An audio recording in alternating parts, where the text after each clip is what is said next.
खुलुमबाय बेयो बड'लेण्ड इंखं टेलिभिजन दिनै 30 जुन 2021 बुधबार खालि सानसेनि बरादखौ नोंथांमोननि खाथियाव लाबोदों आं सदानन्द दैमारिया।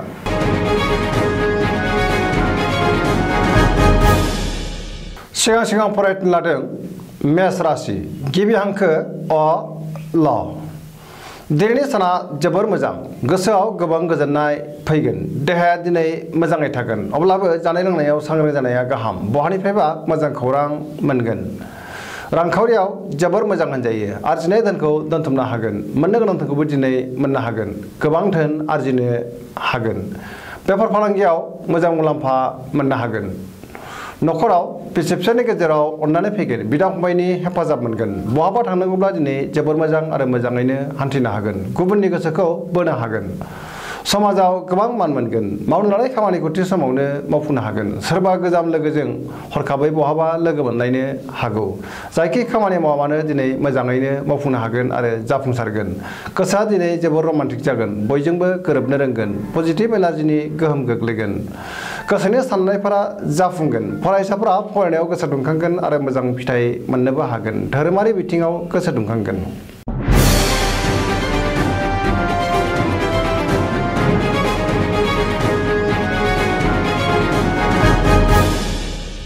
वृष राशि गिबि हांखो इ उ ब।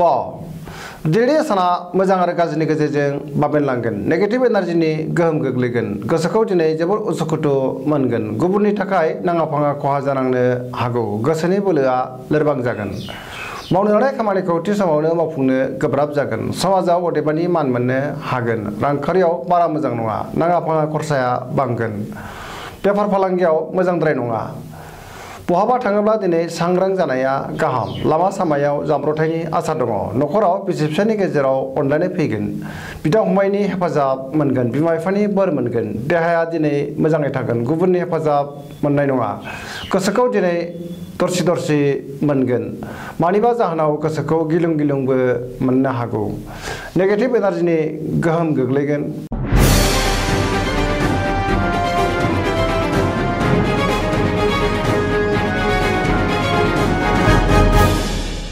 मिथुन राशि गिबि हांखो ख स।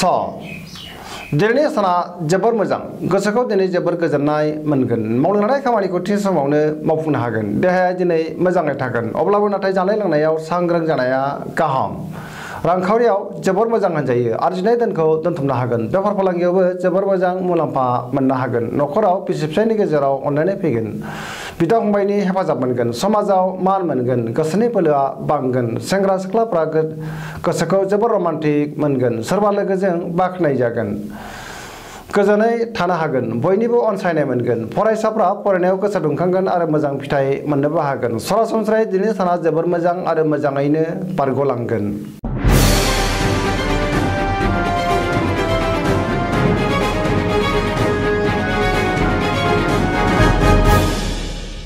कर्कट राशि गिबि हांखो ड ड ह। दिनैनि साना मोजां आरो गाज्रिनि गेजेरजों बाबेनलांगोन। लामा सामायाव हान्थियोब्ला सांग्रां जानाया गाहाम। जाब्रबथायनि आसा दङ। गोसोखौ जोबोर गुलुं गुजुं मोनगोन। मावनो लानाय खामानिखौ थि समावनो अदेबानि मावफुंनोबो हागोन। रांखावरियाव जोबोर मोजां। बेफार फालांगियावबो जोबोर मोजां मुलाम्फा मोनगोन। देहाया दिनै बारा मोजां थानाय नङा। गगा बायदिसिनाजों खस्थ' मोननांनो हागौ। जानाय लोंनायाव सांग्रां जानाया गाहाम। गुबुननि हेफाजाब लानांगोन। न'खराव अनलायनाय फैगोन, बिमा बिफानि अननाय आरो बोरखौ मोनगोन। गोथों आरो गोग्गो साननो रोंनाय नङा। गोसोनि साननायफोरा देबारनांगोन। सोरनिबा अनसायनाय मोनगोन। गोसोआ दिनै जोबोर आला खाला जागोन। फरायसाफ्रा फरायनायाव गोसो दुंखांगोन।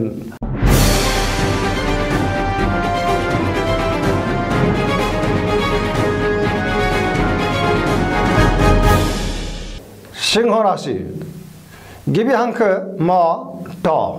दिनैनि साना जोबोर मोजां, गोसोआव गोग्गो साननाय फैगोन, पजिटिभ एनार्जिनि गोहोम गोग्लैगोन। मावनो लानाय खामानिखौ थि समावनो मावफुंनो हागोन। रांखावरियाव जोबोर मोजां होनजायो, आरजिनाय धोनखौ दोनथुमनो हागोन, मोननो गोनां धोनखौबो दिनै मोननो हागोन। अब्लाबो नाथाय खरसायाबो बांगोन। बेफार फालांगियाव मोजां मुलाम्फा मोननो हागोन।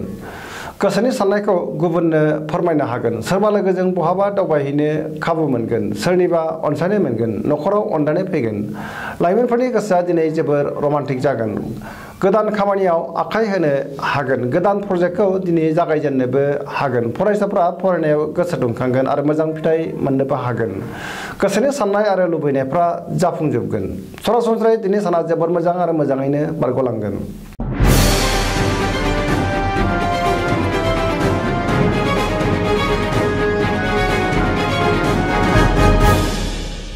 कन्या राशि गिबि हांखो प ट दिनैनि साना मोजां आरो गाज्रिनि गेजेरजों बाबेनलांगोन गोसोखौ जोबोर गुलाय गुजाय मोनगोन सुथुरा बांगोन जेरावबो गोबां रोखोमनि हेंथा नुजाथिगोन गुबुननि गोसोखौ बोनो हानाय नङा बहानिफ्रायबा हरखाबै गाज्रि खौरां फैनो हागौ रांखावरियाव मोजां मोननो गोनांखौ दिनै मोननो हागोन बेफार फालांगियावबो गोबां मुलाम्फा मोननो हागोन आयआ बांगोन देहाया दिनै बारा मोजां थानाय नङा मेंनाय मोनगोन गुबुननि थाखाय नाङा फाङा जेंनायाव गोग्लैनांनो हागौ सांग्रां जानाया गाहाम न'खराव अननानै फैगोन सेंग्रा सिख्लाफ्रा दिनै जोबोर आला खाला जागोन गोसोनि साननायफोरा देबर नांगोन फरायसाफ्रा फरायनायाव गोसो दुंनाय नङा नेगेटिभ एनार्जिनि गोहोम गोग्लैगोन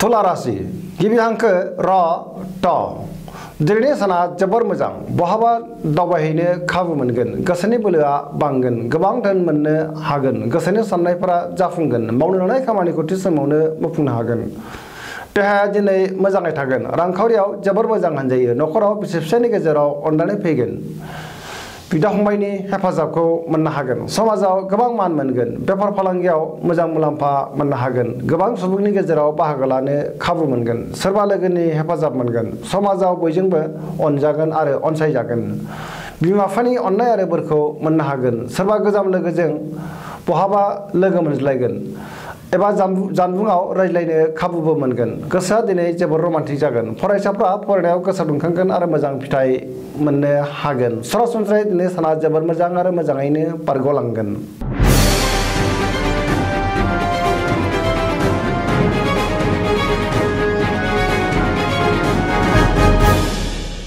वृश्चिक राशि गिबि हांखो न स दिनैनि साना जोबोर मोजां गोसोखौ दिनै जोबोर गोजोननाय मोनगोन बयजोंबो अनजागोन आरो अनसायजागोन गोसोनि बोलोआ बांगोन गोसोनि साननायफोरा जाफुंगोन मावनो लानाय खामानिखौ थि समावनो मावफुंनो हागोन पजिटिभ एनार्जिनि गोहोम गोग्लैगोन गोसोनि साननायफोरा जाफुंजोबगोन समाजाव गोबां मान मोनगोन न'खराव अनलायनाय फैगोन रांखावरियाव दिनै जोबोर मोजां होनजायो आरजिनाय धोनखौ दोनथुमनो हागोन बेफार फालांगियाव जोबोर मोजां मुलाम्फा मोनगोन देहाया दिनै मोजाङै थागोन गुबुननि हेफाजाब मोनगोन गोसोआ दिनै जोबोर रमान्टिक जागोन फरायसाफ्रा फरायनायाव गोसो दुंखांगोन आरो मोजां फिथाइ मोननोबो हागोन सरासनस्रायै दिनै साना जोबोर मोजां आरो मोजाङैनो बारग'लांगोन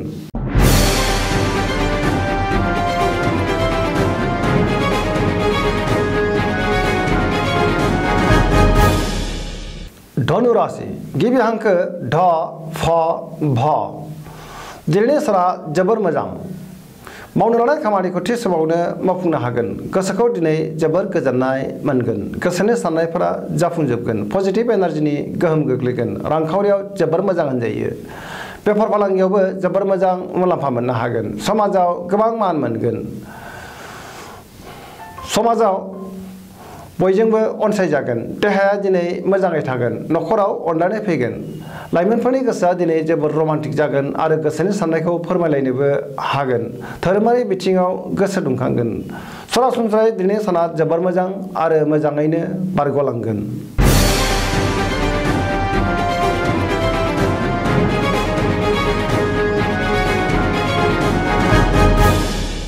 मकर राशि गिबि हांखो ख ज दिनैनि साना मोजां आरो गाज्रिनि गेजेरजों बाबेनलांगोन गोसोनि साननायफोरा देबार नांगोन गोसोनि बोलोआबो लोरबां जानो हागौ गोसोखौ दिनै जोबोर दरसि दरसि मोनगोन रांखावरियाव जोबोर मोजां मोननो गोनांखौ दिनै मोननो हागोन बेफार फालांगियावबो जोबोर मोजां मुलाम्फा मोनगोन न'खराव अननानै फैगोन बिदा फंबायनि हेफाजाब मोनगोन गोसोखौ दिनै जोबोर आला खाला मोनगोन नेगेटिभ एनार्जिनि गोहोम गोग्लैनो हागौ सोरबा लोगोनिफ्राय हरखाबै गाज्रि खौरां मोनगोन सांग्रां जानाया गाहाम बिमा बिफानि अननाय आरो बोरखौ मोननो हागोन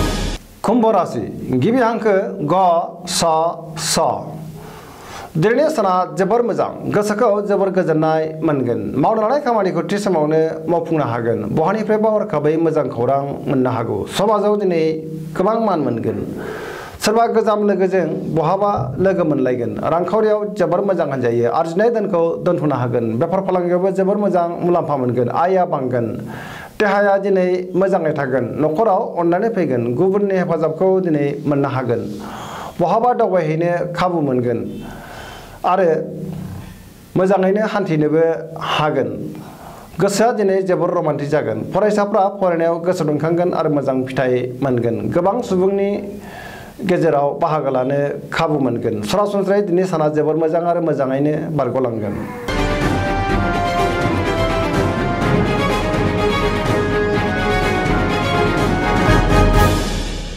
मीन राशि गिबि हांखो द स दिनैनि साना जोबोर मोजां गोसोखौ जोबोर गोजोननाय मोनगोन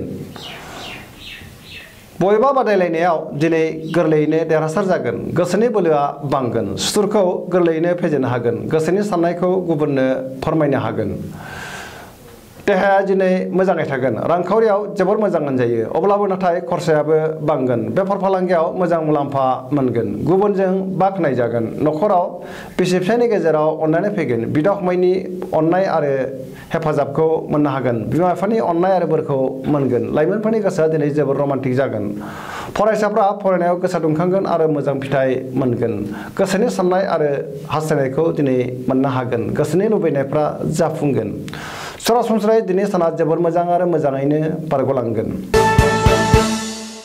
दिनैनि राशि फरायथिनाया एसेनोसै जोबनायाव बेखौनो खावलायो जाहाथे नोंथांमोना सानफ्रोमबो जोंनि बे बड'लेण्ड इंखं टेलिभिजनखौ नायबाय थायो आरो साबस्क्राइब खालामो लोगोसे शेयार खालामो एसेनोसै गोजोन्थों।